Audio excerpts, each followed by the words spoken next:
당대표가 공천은 공관위에서 하지만 당대표는 당의 갈등과 혼란을 좀 축소시키고 수습하는 데 열중해야 되는데 나갈 테면 나가라. 아, 뭐 저 검은백조 그런 거 아니야? 뭐 경선에서 경기에서 진다고 생각해서 나간다는 거 아니야?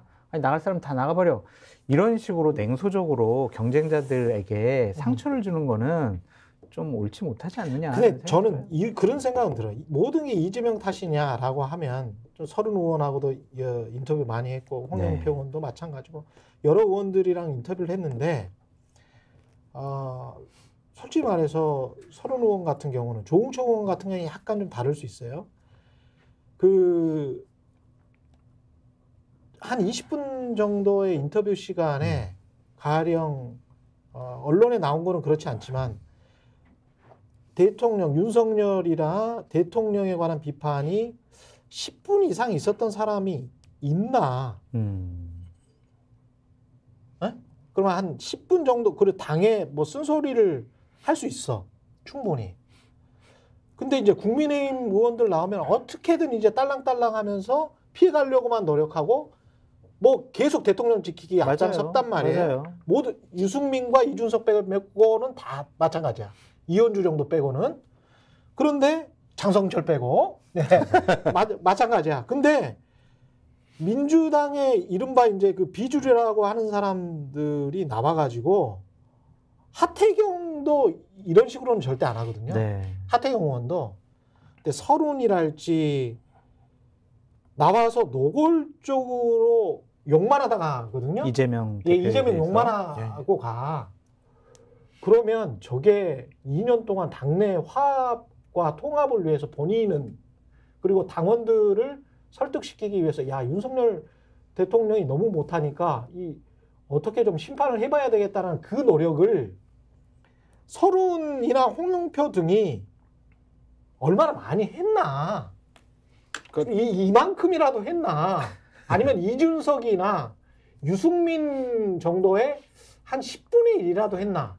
그러니까 저도 그 부분 관련해서 별로 들은 바가 없기 때문에 이게 너무 이상한 거지. 결론적으로 이게. 당내에서 이재명 당대표 반대편에 있는 자기 지분을 확보하는 투쟁들만 계속 해왔다는 생각이 드는 거죠. 그러니까 이게 결론적으로는 나중에 자기 사람들의 공천을 확보하기 위한 싸움이었다라고 우리는 또 추정할 수밖에 없는 측면들이 분명히 있는. 그러니까 이재명 당대표가 다 잘했다는 말씀 드리는 건 아닙니다만 저도 마찬가지예요. 77.77%의 지지를 받고 당대표가 된 사법 리스크가 있음에도 불구하고 그렇다면 사법 리스크에 대해서 당을 지지하는 사람들은 저것이 정권의 탄압이라고 생각하는 측면들이 많은 거잖아요. 그럼 그걸 싸워주면서 당대표에게 요구한다면 당대표도 쉽게 예를 들면 그렇게 얘기할 수 없는 측면이 분명히 있는 건데 말씀하신 것처럼 거기에 대해서는 이런 방구하지 않고 지속적으로 이재명 당대표 체제만 쓰려고 하는 측면들이 있었기 때문에 그 부분과 관련해서는 저는 이미 예고된 전쟁이었다는 생각이 드는 것이고 그 예고된 전쟁이 지금 진행이 되고 있는 건데 문제는 좀 이걸 좀 고급스럽고 좀 유연하게 풀어나가는 리더십이 좀 적다라고 하는 측면에서 전 동의할 수 있습니다만 이것 때문에 문제다라고 공천을 얘기하는 건 과도하다는 생각이 든다 이런 거죠. 그런데 많은 언론에서 지적도 하고 각종 여론조사 흐름을 보면 민주당이 선거가 어려워지고 있다라는 수치를 나타내고 있잖아요. 그러니까 그 부분에 대해서 민심의 변화와 경고에 대해서 그냥 외면하고 어쩔 수 없어. 우리가 사람 바꾸고 물갈이 하기 위해서는 이런 진통점을 우리가 이겨내야 돼. 결국에는 정권 심판론이 높으니까 국민들이 우리를 맞아. 선택할 거야. 네. 김건희 여사 명품백 봐봐. 저런 대통령이라는 부부를 옹호하려는 국민의힘을 누가 찍겠어? 이런 생각만 가지고는 선거 이기기가 쉽지 않다. 그렇게 맞아요. 말씀을 드리고요. 그러니까 이게 지금 이재명의 민주당이 자체 발광하는 모습을 보여야 돼요. 좀 이재명 대표 스스로도 이재명 멋있네 라고 하는 그쵸. 그런 어떤 모멘트가 있어야 돼. 네. 그런데 지금까지 이 공천 과정에서는 왜 저렇게 싸워?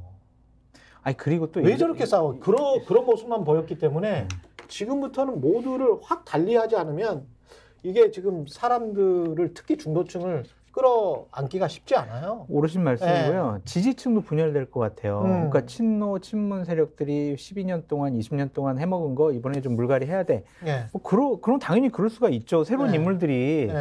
그런데 그래도 2월 4일 날 문재인 대통령 만나가지고 우리는 명문정당입니다라고 했고 문재인 대통령이 여러 가지 당부의 말씀도 했고 이해찬 전 대표도 어쨌든 민주당 계열, 진보 진영 계열에서는 어른인데 그분이 얘기한 것에 대해서도 싸그리 그냥 바로 무시해버리는 듯한 결정을 하는 것이 당내 화합과 통합에 맞는 것이냐.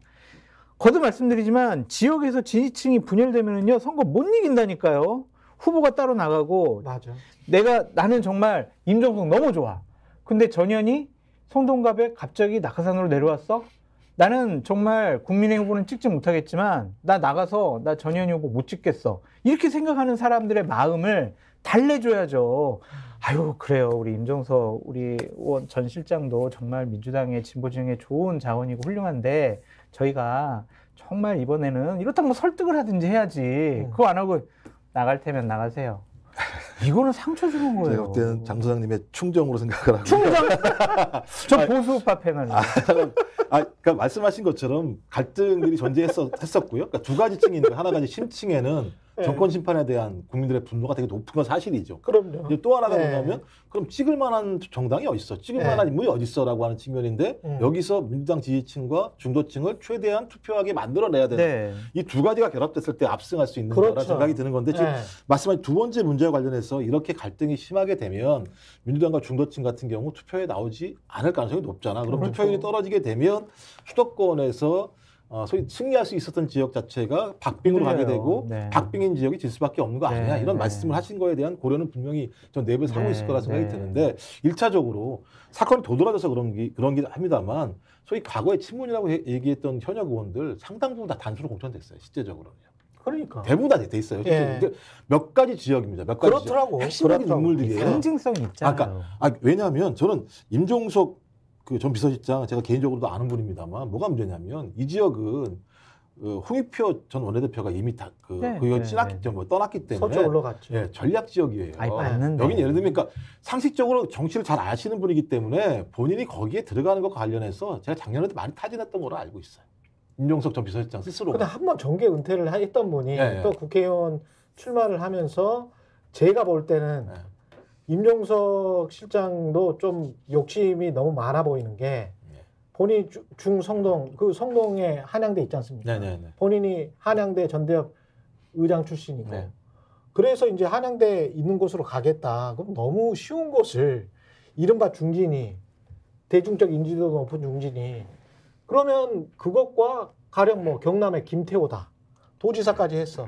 근데 초기에 국민의힘에서 다른 쪽으로 좀 가주세요. 라고 했을 때 그 세 분인가 그 중진들 그러겠습니다라고 했잖아요. 서병수 의원까지. 그것과 민주당의 지금 임종석 의원이 보이는 태도 끝까지 나는 아니다. 다른 지역구가 아니다. 라고 하는 그 태도가 이게 이재명만 탓할 노릇인가? 그러니까 제 생각에도 명문정당이라고 하는 이상해. 최소한의 방식이 뭐였냐면 적어도 당 지도부는 송파갑으로 보내려고 했던 거예요. 그러니까 명문정당이기 때문에 여기를 갖다 보내는 순간 전체의 선거판 자체가 다 흔들려 버릴 수밖에 없어요. 왜 본인이 꼭 그 한양대에 있는 성동을만 가야 돼? 그것도 홍익표가 다 닦아놓은 밭이잖아요. 그러다 여기 또 성동구청장이 또 잘 닦아놨죠. 그 홍익표가 다 닦아놓은 거를 홍익표는 자기 헌신해가지고 서초로 간 거 아니에요. 그럼 홍익표 멋있어. 그러니까 멋있게 보이는 모멘트를 이재명만 못 만들고 있냐고 하면 서른이랄지 임종석이랄지 다 못 만들고 있어. 그러니까 그거를 설득을 해야 되는 게 지도자가 당대표가 해야 될 일이라고 저는 생각이 들거든요. 스픽스는 말하는 언론입니다. 대세는 유튜브, 그중에서 스픽스. 좋아요, 댓글, 구독, 알림 설정. 여러분이 저희를 사랑해 주시고 우리가 여러분을 사랑하는 4가지 방법입니다.